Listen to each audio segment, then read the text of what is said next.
Play like a girl, man up, midget, and other things you can't say at Anfield. From Eurosport World of Sport on Tuesday, July 30th, 2013, when a discriminatory sheet of words that Liverpool have banned from Anfield did the rounds on Twitter on Tuesday morning, World of Sport had a good chuckle before reaching the conclusion that it must be a fake.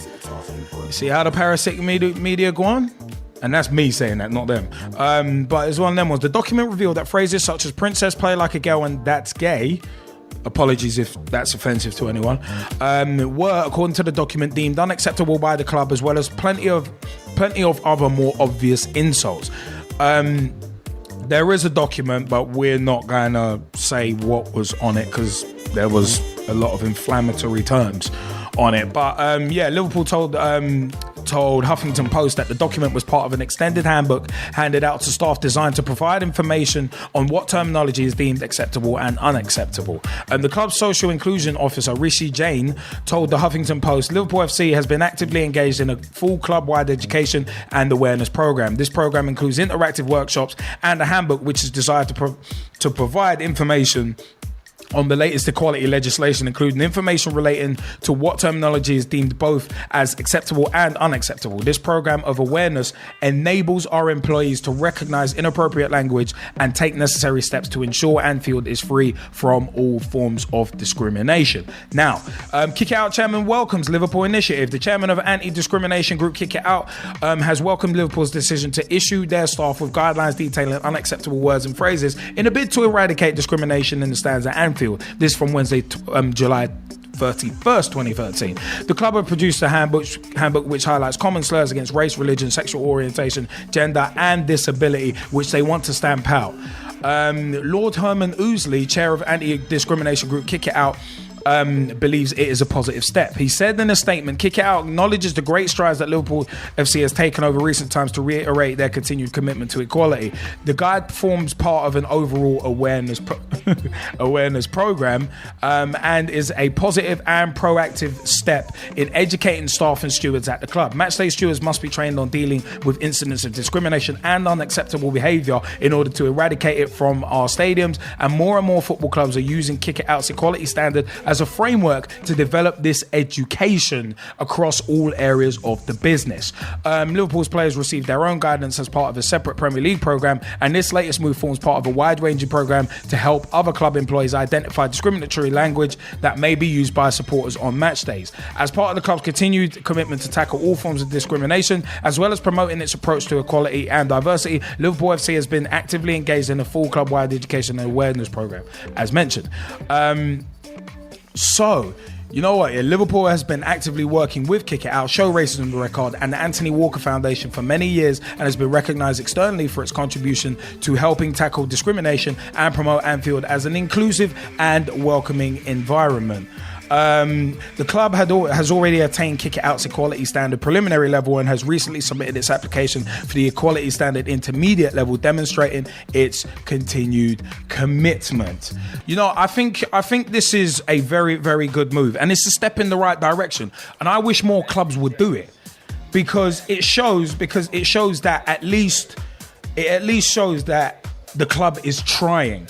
After all of the PR disasters that we've had in the past couple of years as a club, yes, I am a Liverpool supporter. I make no excuse for that. I never hide it. I will shout it from the rooftops any chance I get. What club do you support? Liverpool, and have done since '94 and love them. It's one of them ones. But you know, but for me, I think it's good. At the end of the day, I think it's good that Liverpool have released this. But for me, as I said, the frustration. But for me, the frustration is just the fact that even the way it was phrased in the article. World of Sport had a good chuckle. This is from Yahoo Eurosport that we found this. World of Sport had a good chuckle before reaching the conclusion that it must be a fake. Now that sort of attitude really ticks me off. It really pees me off, that sort of attitude, because it's that sort of attitude when a club is trying to do something for the good of the game and to promote equality and diversity and inclusiveness, and morons look at it and think it's something fake and something just for the sake of it. I mean, Chelsea have done a lot of work in their community with the Asian Star campaign, among other things as well.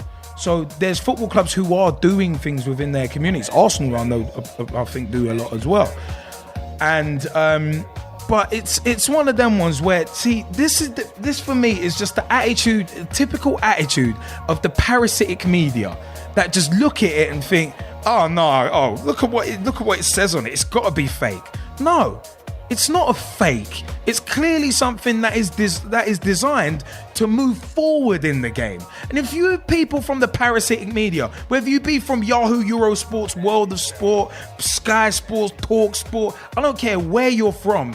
If you've got that sort of attitude, get the hell out of the game. In the words of the WWE when they switched from WWF to the WWE, get the F out. Because for me, you don't need that attitude in the game. Like we were saying recently about women's football, when Adrian Durham come out with his moronic comments about, put men in goal for women's matches. It's these sort of antiquated, moronic attitudes that are holding back the game. And that's what frustrates me. That is what frustrates me. And the parasitic media who will regurgitate stories, who will misreport, non-report. When something good is done, you think it's a joke. You need to get your heads out of your rear ends. I swear, it's frustrating. But you know what? I am personally glad that Liverpool have done this. Not even screw PR. PR, I could give less than a damn about the PR perspective. It's a case of, because there's going to be cynics saying, "Oh, they've just done it for the PR." But at the end of the day, we're showing that we are serious about this after what has happened in recent years. So obviously, we've learned lessons as a club from that, and we're giving employees and giving players education in what's acceptable and what's not acceptable. There were some people on Twitter and all that who have said, "Oh, there's certain words that are missing." Yeah, there might be, but a handbook, you can make revisions to the handbook. Remember them textbooks in secondary school, where it's like first edition, second edition, third edition, and all that. You can update it. You can update it if there's certain words missing. So it's one of them ones. I'm glad that my club have come out and done this. I'm glad, but I just don't like the way that some entities have reported it. Like, oh, it must have been a joke. There's a lot of morons. There's a lot of morons on Twitter, and there's a lot of morons in legit journalism, in the media generally. You can clearly see that. But as said, I think it's a move in the right direction, and personally, I think every club should be doing it. And a lot of clubs probably are doing it, but it's just not being promoted, because the parasitic media, like we've said before, would much rather focus on the negative.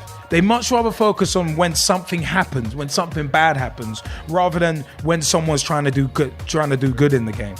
Which is why I'm glad, like what I've said before, I'm glad that we do things like Pitch Talk Meets, trying to show the good things that are going on with football and people who are doing good in the game, like Rob Lusher, former chairman of IBIS, Manisha Taylor, who is doing great things in football, Andy Copeland, who's doing great things in football, Matt Hodgson, who filmed an absolutely brilliant documentary with his team at Ad Hoc Films around football. It wasn't typical parasitic media drivel. It was, you know what? Here it is, warts and all. So it's one of them ones. So I just see it as that. I'm glad the club is doing it. I think more clubs need to do it, and I think it's good that Lord Herman Ousley is an advocate of it, because if you've got Kick It Out as an advocate of it, that can only be a good thing for me.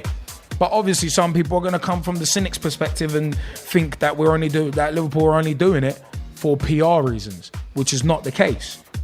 But it's one of them ones. If here it's we the people for the people, and in football, like what we do with our show, inclusive, not exclusive. But G-Man, what's your view on this one? Well, you know what? I first of all, I gotta say, I got respect for Liverpool doing this, because I think it's a very bold move, as because of what you just said, was speaking about there with the reaction of people towards it initially, because. Personally, and now if a player or employee gets caught saying personally, taking off the PC friendly hat, when initially read that, did have a chuckle at it, because there were certain phrases and words in there you would thought, why would someone put a document together to tell their fans not to say that? You think the common sense of people is not to say that, and I don't know, just looking at it from a situation, it's like when you initially heard it, you thought, wow, that's sort of ridiculous. Like you've got other things that happen in the club, in terms of, there's harsher things happening in stands, and you've got a little booklet for a couple of words, which, what are you going to do? How are you going to implement it? What are you going to do? Just putting a leaflet out there to people, what's that really showing? However, when you step back and you look at it again, and you look at what they're trying to strive to do, and it's education. As Samir was talking about educating people last week, and he's been doing it for over a couple of weeks in a couple of things that he's spoken about people being continually educated. Yeah, of course.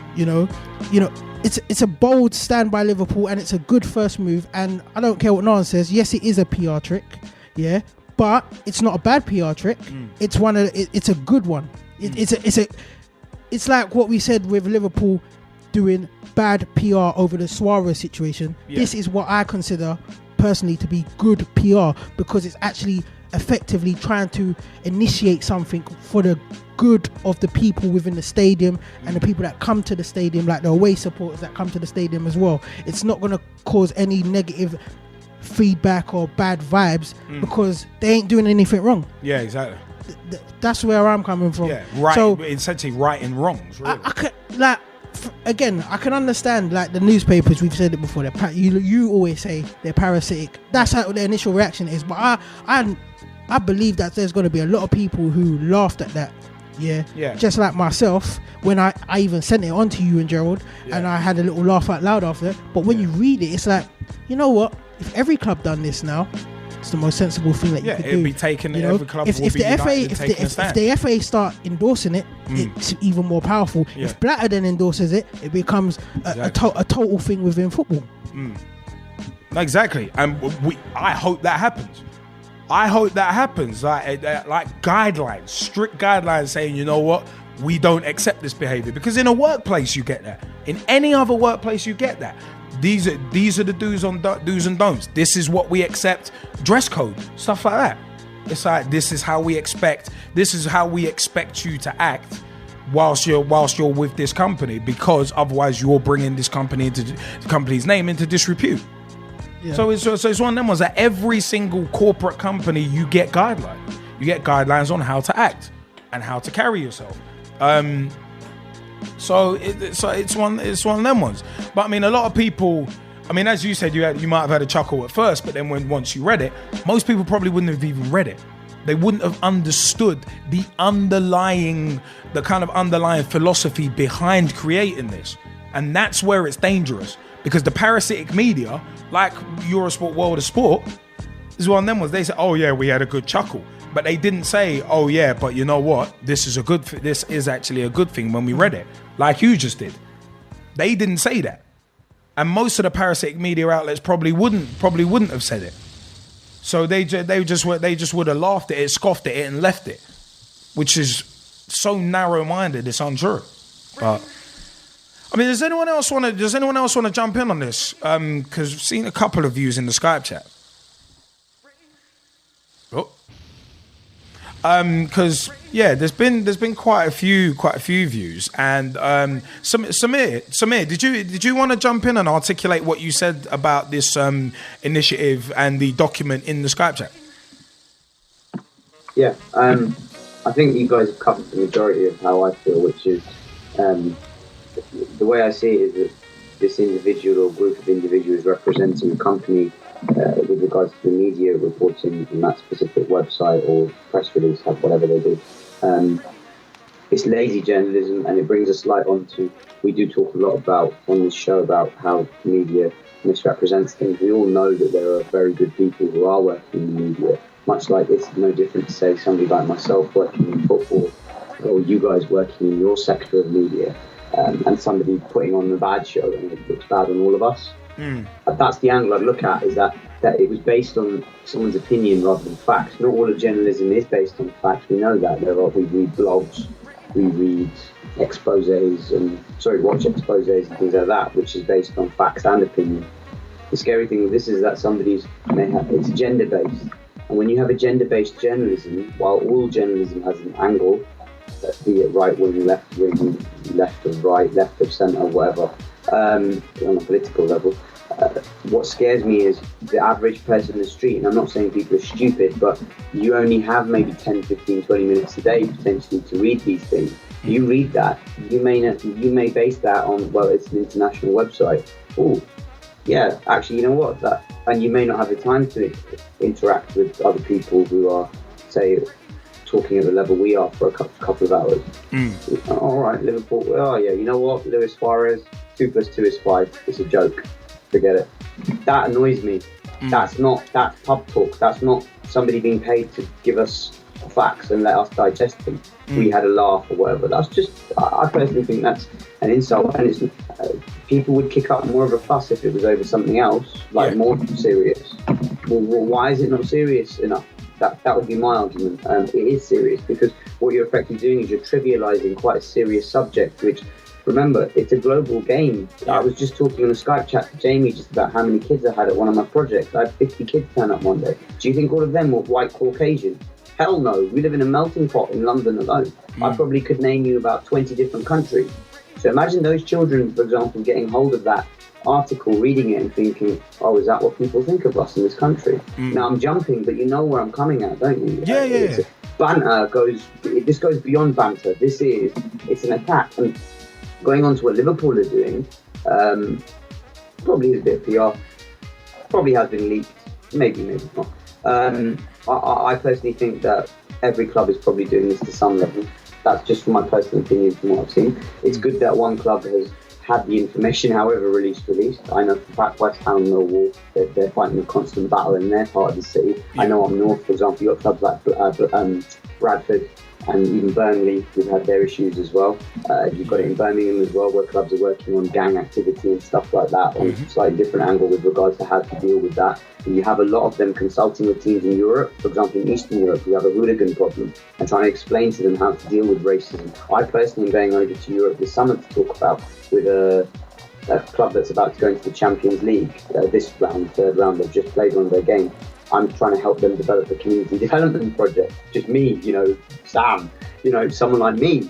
So I think it's good, but I think there needs to be more of this. There needs to be more reporting of this, because a lot of clubs have been doing it on the down low to avoid maybe being seen to be PR hungry. You see what I mean? The problem is with the situation in the last year, with the way of the last couple of years, with the way things have gone, things have slightly come back to the fore with the kick it out situation where they had problems in the last year, and the Suarez situation, which seems to, although have been dealt with, there's still unfortunately a bitter aftertaste with him and with that outpouring and other bits and pieces that happen on Twitter as well, with so-called fans abusing footballers and celebrities. We've got things going on right now in the news with in the non-football world. So I think there needs to be more positive reporting. And it's one of those ones where you sit back and you think of it and you can say, well, yeah, you know what, it's all good, right, well and great talking about it, what's going on? There is a lot of work going on. The thing I constantly say to people is that 99.9% of football fans, 99.9% of football clubs, and 99.9% of people in society are not racist. But they're silent. They're a silent majority. The vocal minority are the ones that we have to now stand up against and say no more. Enough is enough. So going back to the original point, reporting like this is disgusting, because you're twisting it and making it look like to the masses. And I was just before I logged in, I was just watching this thing on Channel 4, this Facebook, Twitter expose thing, for example, about how you can have fake, you can buy fans. You used to say that you could quite easily set up quite dangerous think tanks and groups that could be bought by this group to make it look like certain views are more popular than they should be. So it is dangerous. That's why positive reporting has to be done now. So on my level, I've made myself look foolish at times and sat there and said 99.9% of people aren't bad, but that's because it's the truth. People don't like the truth. And remember, I've said this to you guys before and I'll say it again. If all was well in the world, which generally it is most of the time, there are issues, but there are how many billions of us and how many issues. It's a seesaw, but good news doesn't sell newspapers. Exactly. And I'll leave it on that. And you know what? That's where the parasitic media comes in, because they just seize on the negativity and enhance it. And like even looking at general culture, it's like you're not right unless you're size 0. You're not right unless you're skinny. If you've got a bit more weight, if a female puts on a bit of weight, oh, she's huge, she's fat, she's massive. It's like, what? No, it's healthy. It's like, I know it would have been interesting. It would have been even more interesting in that regard if Umbry and Ali was here, because she obviously her work with Fusion Lifestyle magazine and lifestyle, fashion, culture, and all that sort of stuff. It's just the media, obviously, they don't focus on negative stuff, and if they do, they're kind of sending it up and they're kind of mocking how hilarious it is and how silly it is to focus on something negative. But I mean, it's one of them was with the nature of the parasitic media. I mean, what Sam said was interesting there, and especially the thing about you can buy Twitter followers. You can buy Twitter followers. You can buy YouTube video views. We know people who've done it. One of them was you can buy that sort of stuff and make yourself look a lot more popular than you are. Yeah, I am proud to say we don't buy views. We don't buy views. Don't need to. Yeah, exactly. We got the Pitch Talk family here. Whether it's small, whether it's big, it's always going to continue to grow, and we're always going to continue to be here, developing ourselves from the ground up. We ain't going to take shortcuts. We ain't going to buy our way to the top. We're going to earn our way to the top. And you're hearing me. You're seeing me on YouTube right now. It's one of them ones. We here. And Gezzie Fizzle too, we are going to earn our way to the top, not buy it. We ain't buying YouTube video views. We ain't buying fans. We ain't buying a load of crap like that to make ourselves look better than we are. We ain't got to talk ourselves up. We just lay things out how they are, and they sound good because they are good. At the end of the day, we know what we're doing here. And what the Pitch Talk family are helping us to do is a good thing. We've got a good thing going. We ain't got to make ourselves look bigger than we are, better than we are, just to get the attention of someone who would quite happily take us on one day, here today, gone tomorrow, and drop us and not give a damn. So I mean, you know, I've got another quick question just to go back to you and Samir and anyone who else is in the chat room here. It's just the fact that it's either, like Samir said, it's either been leaked or, you know, Liverpool's put it out there for you know, for it to be out there in the general open to know that they're doing this year. Would it be like a stronger cause if, you know, they approached other clubs and they all released a statement together, and you know it was more of a majority thing rather than just one club looking like one club doing a PR trick, and more of a collective of clubs coming together and trying to fight an angle which, you know, they believe in? I think it would be a lot stronger if all the clubs collaborated and came together and released something. I think it would be immeasurably stronger, because at the end of the day, it would show that football is a united front. It wouldn't be one of them ones, as you said. It wouldn't be one of them ones where it looks like one club doing something and the others aren't. Yeah. If it was 4, 5, 6, 7 clubs, it would be one of them. It would be one of them ones where, yeah, it would look like more of a formidable cause. Yeah. Formidable cause. Yeah. So, I think it'd be immeasurably more powerful if clubs collaborated and made something really. And basically made something really kind of cast iron, because what that would do is it would give it more credence. The more voices are behind something, the more people who are behind something, then the more power it's got. The ants together can topple the elephant. That analogy. So it's one of them was. I've always said, never underestimate the power of stupid people in large groups. but also never underestimate the power of networking either. Those are two sayings I've said for a long time. It's one of them ones. United we stand, divided we fall. It's the best way I can put it. Good answer. It's one of them ones, man. I mean, Samir has also said in the chat, I think it should be something that the PL and FA should do as one. Needs a group mindset. It's like Stoke, who gave free travel to away fans. The chairman said the Premier League steering group voted against it, so they did it themselves and hope all others will follow suit. So it's one of them. So maybe this will be similar, a cause that others take up. The more people who take it up, the more notice it gets. So it's like when we were talking about depression on our health and football segment a couple of weeks back. A few weeks back. It's a case of the more people talk about it, the more others will feel comfortable about talking about it. And I've said in Pitch Talk meets Andrew Copeland, which will be released soon. The trailer will be coming out the weekend of the opening weekend of the Premier League season. So it's one of them ones where we felt on it that, well, like me and Andy had the chat whilst I was hosting it, that political correctness has hamstrung a lot of people, and a lot of people don't want to talk about certain things. And some of these taboos need to be gotten rid of. If we're living in a multicultural society, we all need to be able to talk to each other. And initiatives like this saying, no, you shouldn't be offensive to people. You shouldn't be offensive to certain people because we want to include everyone. That's the beginnings of unity. It's the beginning of bringing people together and making people feel like they are honestly part of a footballing family. Like the Pitch Talk family that we have here, which is inclusive, not exclusive. We need other things to bring the footballing family together. And not just when someone passes away either. We need to do it on a regular basis.